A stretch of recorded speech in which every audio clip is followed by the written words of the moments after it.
اللہ فرماتے ہیں تم مکھی کے منہ سے شیرہ واپس نہیں لے سکتے ہو، تم لوگوں کی مشکلیں کیسے حل کر سکتے ہو؟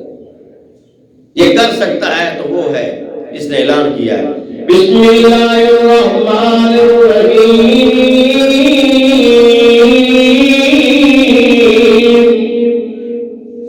تبارک الذی بیدہ الملک وهو على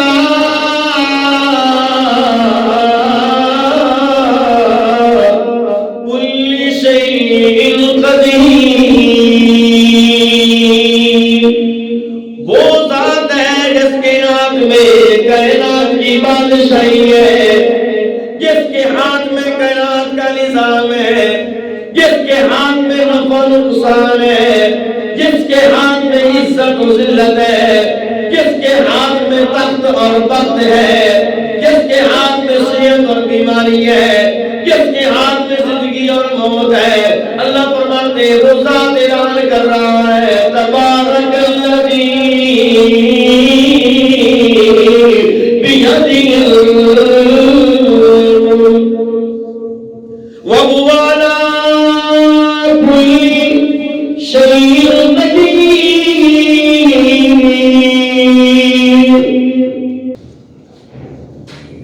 کوئی دنیا کے کسی بندے کی آنکھ نکل جائے، آنکھوں کا نور پیچھے سے ختم ہو جائے، ساری دنیا کے ڈاکٹر زور لگا لے، پھر آدمی کو دوبارہ نور نہیں دے سکتے۔ ڈاکٹر کہتے ہیں یار ہم آنکھ تو ڈال سکتے ہیں لیکن پیچھے سے لائٹ ہی ختم ہو گئی ہے، جس سے اس نے دیکھنا تھا پیچھے سے لائٹ ہی نہیں ہے، میں کیا کروں؟ وہ کہتا ہے یا لاکھ روپے لے لے، کروڑ لے لے، میری ساری جائیداد لے لے۔ بادشاہ کہتا ہے میری ساری حکومت لے لے، مجھے آنکھوں کا نور واپس لوٹا دے۔ ڈاکٹر کہتا ہے یار ہم صرف آنکھ لگا سکتے ہیں لیکن نور نہیں دے سکتے۔ نور دینے والے ذات اور ہے جس کے قدرت سے انسان چل رہا ہے، اور اگر اس نے نور نہیں لیا تو آج آنکھیں تو ہے لیکن وہ بیچارے دیکھ نہیں سکتے۔ اگر اللہ نے سماعت واپس لینے پہ آ گیا ہے، کان ہے لیکن سن نہیں سکتے بیچارے۔ ایسے لوگ نہیں پڑتے دنیا، آپ نے نہیں دیکھے؟ کان لگے ہوئے ہیں، ہماری طرف آنکھیں بھی ہیں لیکن بیکار ہے۔ کان ایسے ہی لگے ہوئے جیسے ہمارے ہیں لیکن وہ بیچارے سننے سے قاصر ہے۔ کوئی دنیا کی ٹیکنالوجی نے آج تک ان کو سماعت کا کوئی آلہ مہیا نہیں کیا۔ یہ اللہ کی قدرت ہے، لے لے تو کوئی دے نہیں سکتا، اگر دے دے تو کوئی لے نہیں سکتا۔ اللہ فرماتے ہیں تبارک الذی بیدہ الملک وهو علی کل شیء قدیر۔ صرف میری ذات ایسی ذات ہے جو یہ سب کچھ کر سکتی ہے، ناممکن کو ممکن بنا سکتی ہے۔ بلانے پہ آ جائے، پتھروں کو زبان دے سکتا ہے۔ ایسا ممکن ہے کہ پتھر کبھی بولا ہو؟ بولو۔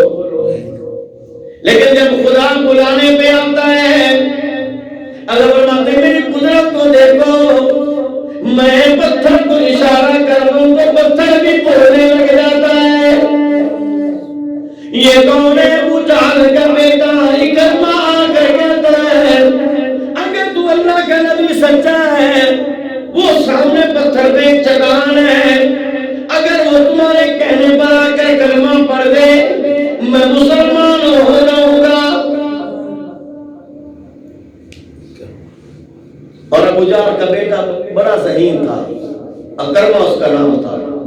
اس نے بڑا چیلنج کر دیا، اس نے کہا وہ بھی چٹان ہے نا، وہ اوپر ہے بہت بڑی چٹان پتھر کی، یہ اگر وہاں سے آ کر تیرا کلمہ پڑھ لے تو میں مسلمان ہو جاؤں گا۔ کوئی ماں کا لال، کوئی طاقت دنیا کی ایسی نہیں ہے کہ جو پتھر کو ہلا سکے یا اس سے بلوا سکے یا اس کو اپنی جگہ سے چلا سکے، لیکن خدا کی قدرت ہے، جب ابو جہل کے بیٹے اکرمہ نے یہ بات کہی، اے اللہ کے نبی میں کلمہ پڑھ لوں گا اگر یہ پتھر کی چٹان نے آ کر تیرا کلمہ پڑھ لیا، اگر تمہاری نبوت زمین آسمان پہ چلتی ہے تو پھر بلاؤ ذرا پتھر کو، پتہ چلے کہ آپ کی نبوت کو پتھر بھی جانتے ہیں۔ مطلب اس کا یہ تھا کہ پتھر نے اولاً تو سننا ہی نہیں، کیونکہ اس کے کان بھی نہیں ہوتے، اس کی عقل ہی نہیں ہوتی ہے، چلنے والا سسٹم ہی نہیں ہوتا، پہلی بات تو اس نے آنا ہی نہیں۔ اگر آ گیا، درمیان میں دو نہریں ہیں، کبھی آدمی کسی نے نہیں دیکھا کہ پتھر تیرتا ہوا نظر آیا ہو، وہ ڈوب جاتا ہے، آئے گا تو ڈوب جائے گا، پہلی گل تو آئے گا نہیں، آئے گا تو ڈوب جائے گا۔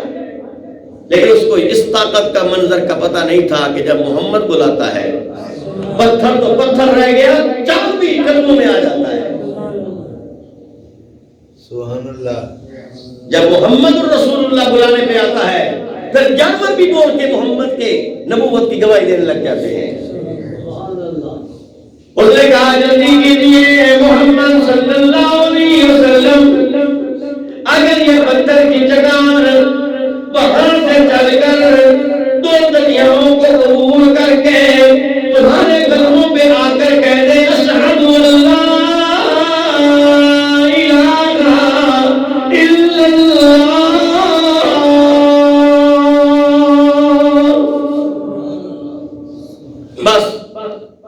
دیر بھی نہیں لگاؤں گا، کلمہ پڑھ لوں گا۔ میرے پیغمبر صلی اللہ علیہ وسلم نے فرمایا اکرمہ یہیں پہ کھڑا رہے، تیرے سامنے میں پتھر کو بلاتا ہوں اور تجھے پتہ چل جائے گا کہ اللہ نے اس نبی کو کتنی طاقت اور شان دی ہے۔ ایسا یہ ابو جہل کا بیٹا دیکھتا حیران ہو گیا، اللہ کا پیارا پیغمبر آمنہ کے لگتے جگر حضرت محمد کریم صلی اللہ تعالی علیہ وسلم نے اشارہ فرمایا، یا حضرت علی،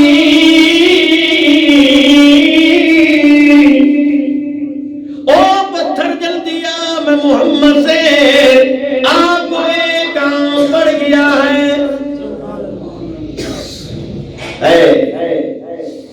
بلایا اس کو جا رہا ہے جو سنتا ہی نہیں، جو چلتا ہی نہیں، جس کا کان بھی نہیں، جس کی آنکھیں بھی نہیں، جس کی زبان بھی نہیں، جس کا وجود ہی نہیں۔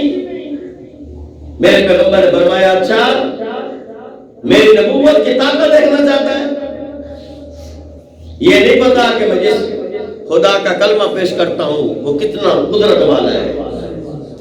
میرے کریم پیغمبر صلی اللہ تعالی علیہ وسلم نے اونچے پتھر پہ ایک بڑی بھاری چٹان کو اشارہ فرمایا، او پتھر کی چٹان، آج محمد کو آپ سے کام پڑ گیا ہے، جلدی آؤ میری ایک بات سنو۔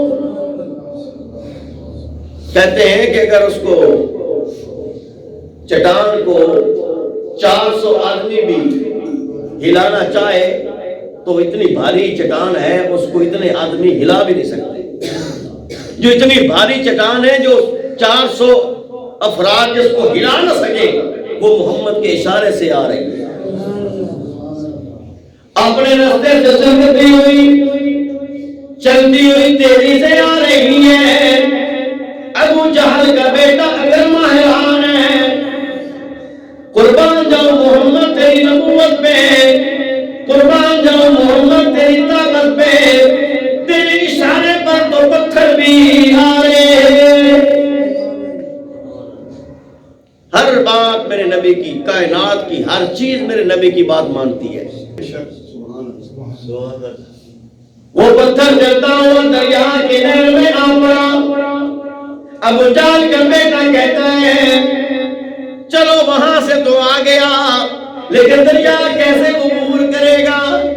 اتنی بھاری پتھر کی چٹان ہے، یہ کیسے آئے گا؟ لیکن کیا دیکھتا ہے وہ محمد کے کہنے اتنی باری چٹان پتھر کی، اس نے اپنا منہ دریا میں ڈالا، تیزی سے چلتی ہوئی، تیزی سے چلتی ہوئی دوسری نہر کے اندر منہ ڈالا، ایک آن کی آن اس نے اپنا منہ پتھر نے محمد کے قدموں پہ رکھ دیا۔ حیران کھڑا ہے، حیران ہے یار، کمال ہو گیا یار، یہ کیسے ممکن ہے؟ ایسا ہو نہیں سکتا تھا۔ لیکن اس نے کہا چلو جی مان لیتا ہوں، آ گیا ہے، اب اس کو کہو کہ یہ بتائے کہ آپ واقعی اللہ کے نبی ہیں، یہ پتھر بتا دے کہ آپ اللہ کے نبی ہیں، کلمہ پڑھ لوں۔ کریم پیغمبر صلی اللہ علیہ وسلم نے اس پتھر سے فرمایا، پتھر ہے ذرا آج تمہیں بولنا پڑے گا، بتانا پڑے گا کہ میں کون ہوں۔ سبحان اللہ۔ جو میرے محمد کریم صلی اللہ علیہ وسلم نے اس پتھر کو اشارہ فرمایا، اے پتھر ذرا ابو جہل کے بیٹے کو بتا دینا کہ میں کون ہوں۔ پتھر بول کر کہتا ہے اشہد اللہ الہ الا اللہ و اشہد انک رسول اللہ۔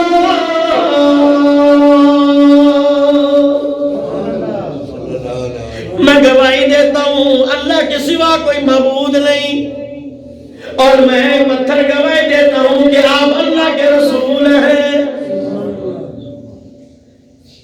آپ نے فرمایا کلمہ سن لیا ہے؟ جی سن لیا ہے۔ آپ نے فرمایا کیا پروگرام ہے؟ اکرمہ کہتا ہے کہ آپ کو پیچھے جانے کا وقت ہی نہیں رہا، اتنی بڑی آپ کی صداقت دیکھنے کے بعد میں واپس کیسے جا سکتا ہوں؟ مجھے اپنے باپ کا بھی ڈر نہیں ہے، مجھے اپنے قبیلے کا بھی ڈر نہیں ہے۔